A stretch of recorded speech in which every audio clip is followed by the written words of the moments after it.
Assalamualaikum warahmatullahi wabarakatuh. Perkenalkan, nama saya Rega Aryaganda dari Prodi Informatika. Kali ini saya akan membahas atau mem- membahas rangkuman dari sesi 1 sampai 7 untuk tugas ujian tengah semester sistem jaringan 1. Baik, saya langsung saja share screen hasil.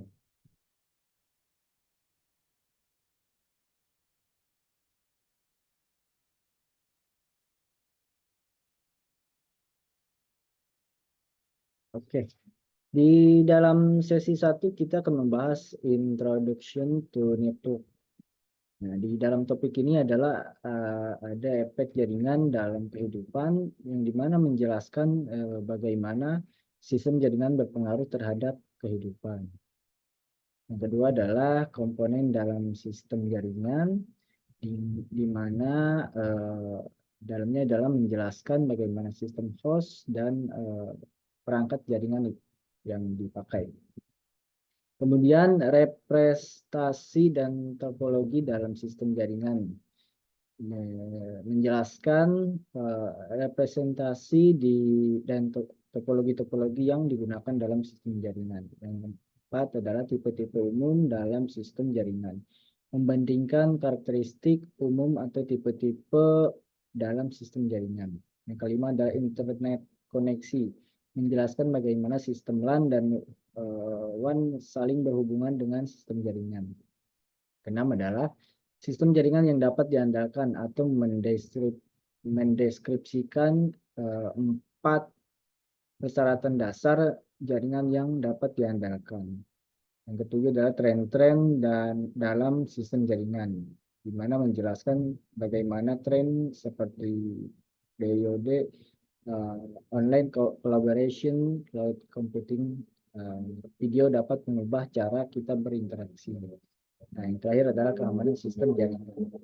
Bagaimana peran jaringan terhadap kehidupanmu? Di sini adalah mencakup komunikasi yang tak terbatas antara individu, kelompok, bahkan di seluruh dunia ya.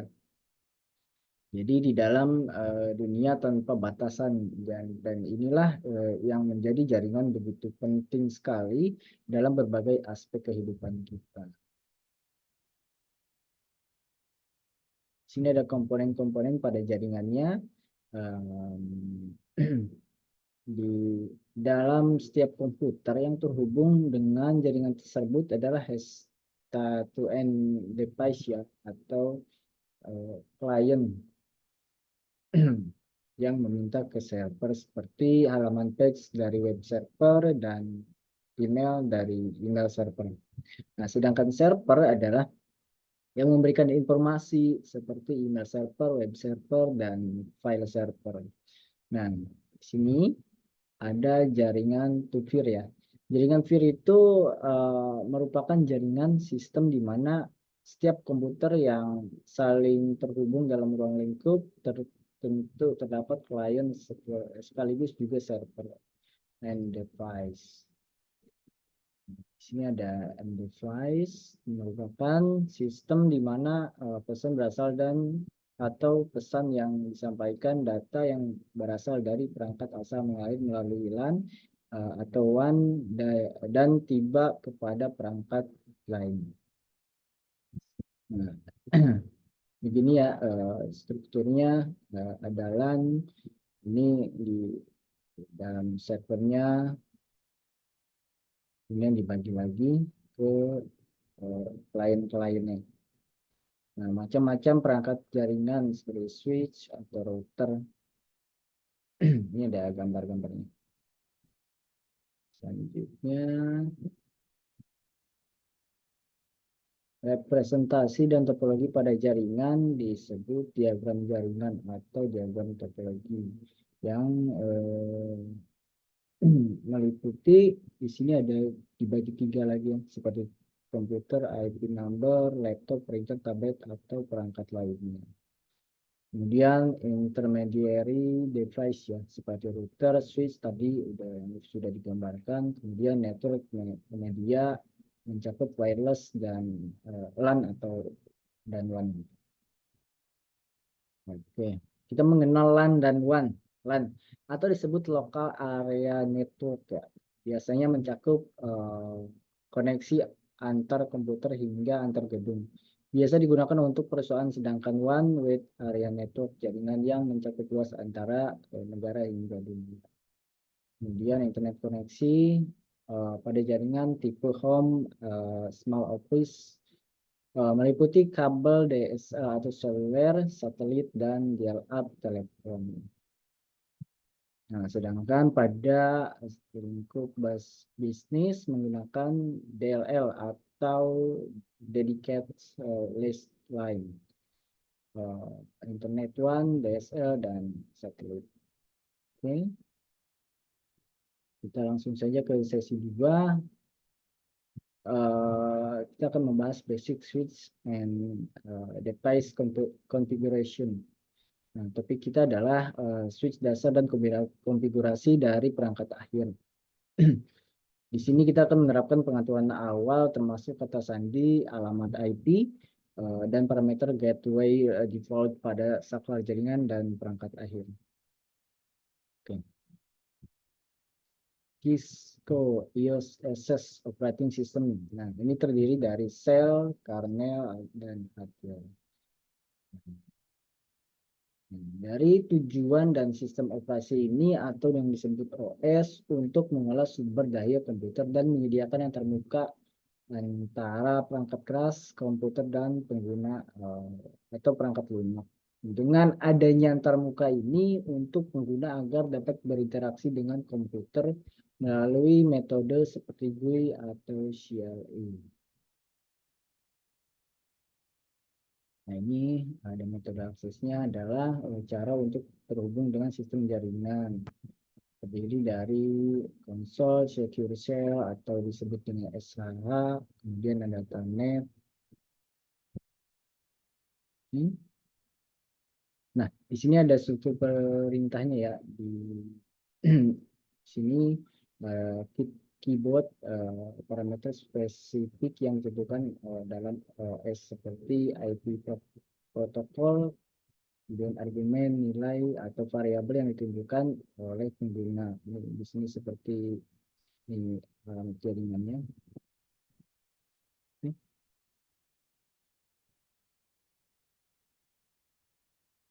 Oke, kita lanjut di sesi 3 yang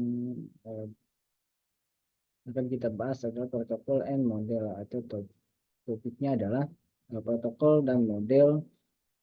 Di sini menjelaskan bagaimana protokol jaringan memungkinkan perangkat untuk mengakses sumber daya jaringan lokal dan jarak jauh. Dan terakhir, desain sistem komunikasi menjelaskan peran protokol dan organisasi standar dalam memfasilitasi interoperabilitas dalam komunikasi jaringan. Di sini ada persyaratannya, protokol dan jaringan yang harus disesuaikan dengan persyaratan mulai dari message encoding, message decoding, message promotion, dan exploration, message size, timing, dan delivery option. Nah, di message encoding ini proses mengubah informasi agar dapat diterima saat transmisi. Di sini ada buttonnya, atau kita bisa lihat langsung ya. Oke, kemudian ada message decoding, membalikan proses untuk menafsirkan kembali informasi yang telah dikirim. Ini ada depannya. Kemudian message formatting dan encapsulation. Pesan harus menggambarkan format atau struktur tertentu, karena format pesan tergantung pada jenis pesan dan saluran apa yang digunakan. Kemudian message size, message timing yang mencakup flow control dan response timeout dan akses method. Oke, terakhir ada message delivery option. Di sini ada dibagi menjadi tiga, unicast, multicast, dan broadcast.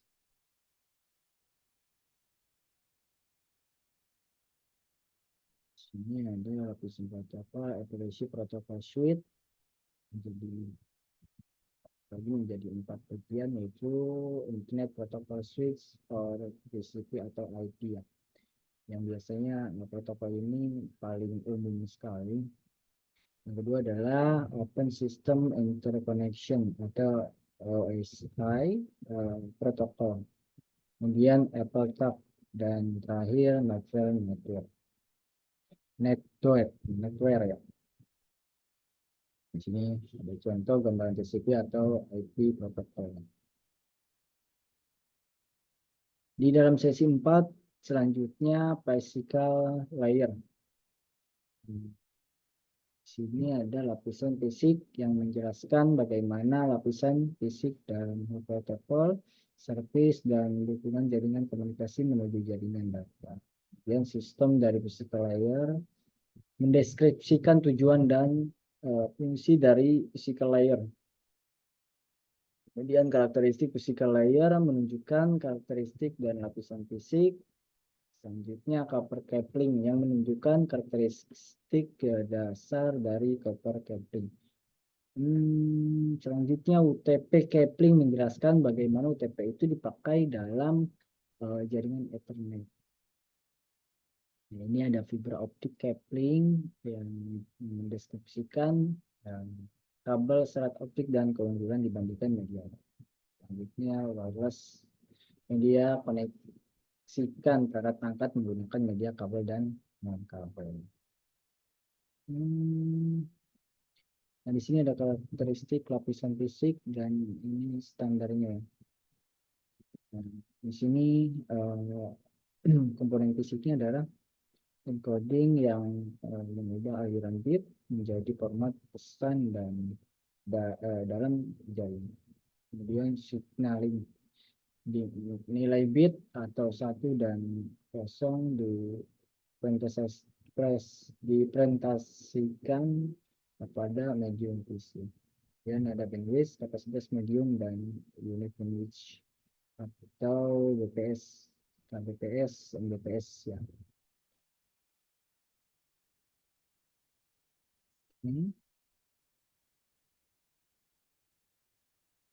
Nah, jenis berikut adalah jenis tali-tali kabel ya.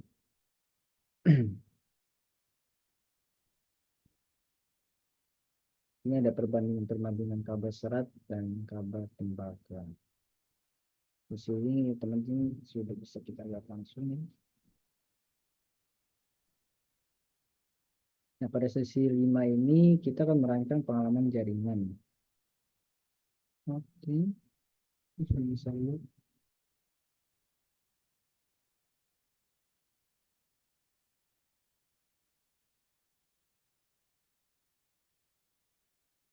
Nah, di dalam penerapan IP address ini ada dua cara umum untuk menerapkan alamat IP. Di sini yang pertama static address yang diterapkan secara manual pada perangkat seperti printer, server, dan perangkat jaringan. Itu manual teman-teman ya, yang kita bisa tinggal colokkan aja dan itu tinggal sudah bisa diakses langsung. Yang kedua adalah dynamic address yang biasanya diterapkan melalui DHCP untuk memberikan alamat IP secara otomatis kepada perangkat dalam jaringan.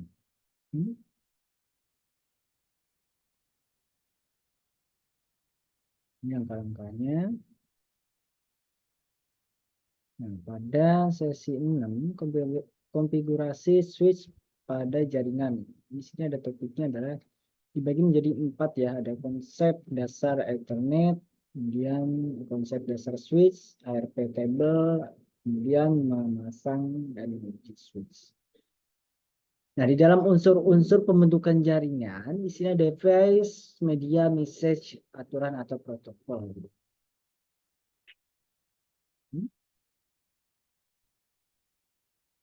Hmm. tipe transmisi yang dapat dan harus kita pahami. Sini ada unicast, multicast, broadcast.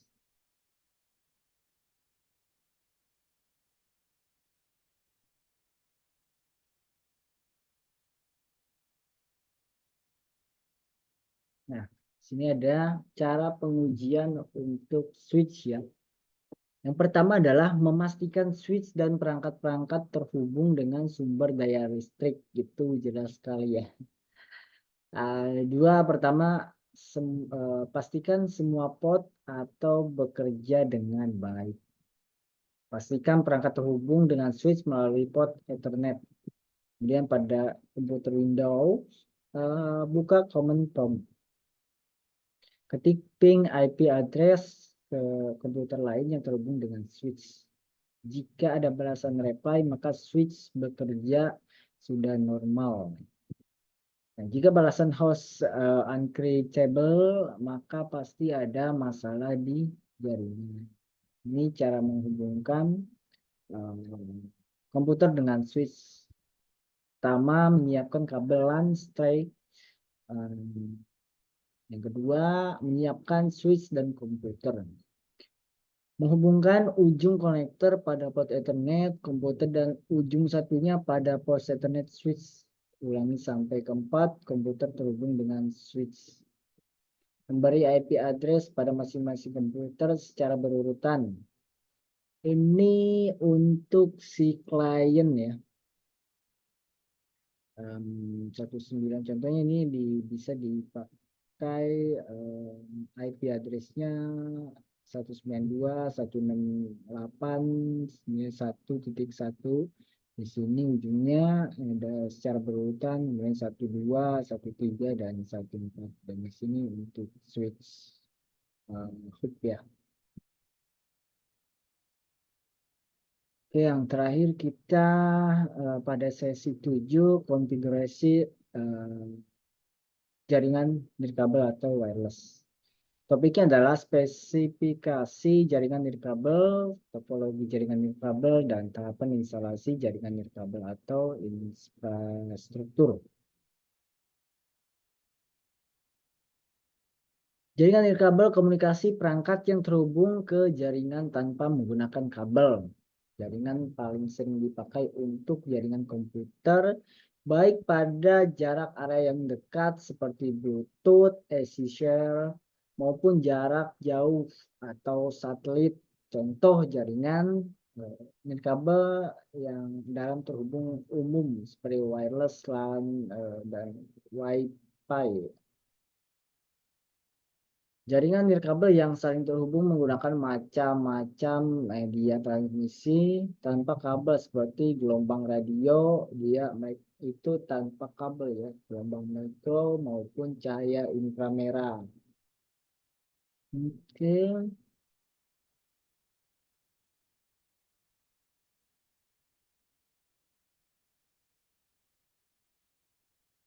Nah, topologi nirkabel koneksi terjadi antara akses point dengan satu atau lebih stasiun.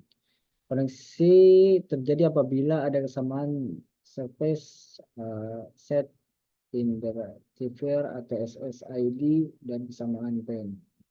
Kemudian stasiun secara otomatis akan mengikuti channel frekuensi pada AV. Ini stasiun hanya dapat melakukan scan API apa ya dengan list channel frekuensi yang diset pada stasiun. Di sini bisa kita lihat.